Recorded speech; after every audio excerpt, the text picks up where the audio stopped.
From 1300 to 1700, three gunpowder empires dominated parts of Europe, Africa, and Asia. The Ottoman Empire, the Safavid Empire, and the Mongol Empire.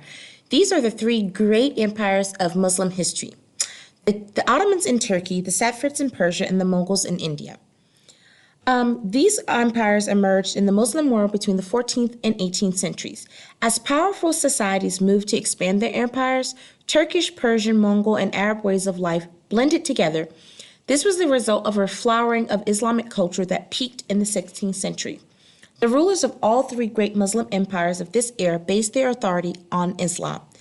They based their power on strong armies, advanced technology, and loyal administrative officers. These empires were unique but shared some similarities.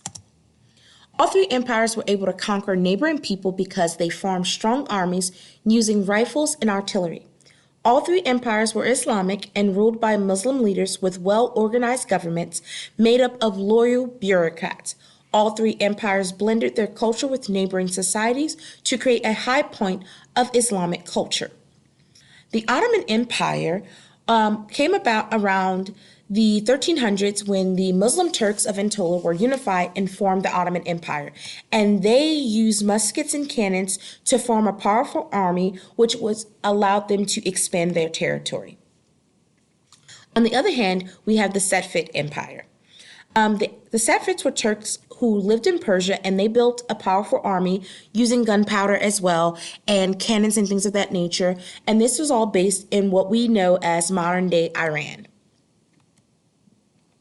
But unlike the Ottomans, who were Sunni Muslim, the Safavids believed in Shia Islam and strictly converted the people that they conquered, unlike the Ottomans, who allowed for freedom of religion. The Safavid rulers were called Shahs and using the Persian title for king. Now, the Mongols were Muslims who descended from Turks, Afghans, and Mongols, and they lived in Central Asia. Like the Ottomans and the Safavid, the Mongols built a powerful army with guns and cannons using that gunpowder. Again, this is why they get their name, the Gunpowder Empires.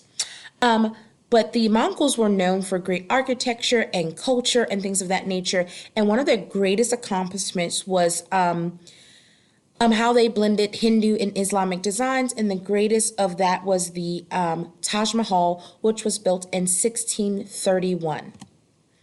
The Ottomans, the Safavids, and the Mongols built large Islamic empires using gunpowder militaries. These empires provided new contributions in law, art, and religion, but their decline by the 1800s allowed newly industrialized European nations to dominate Asia.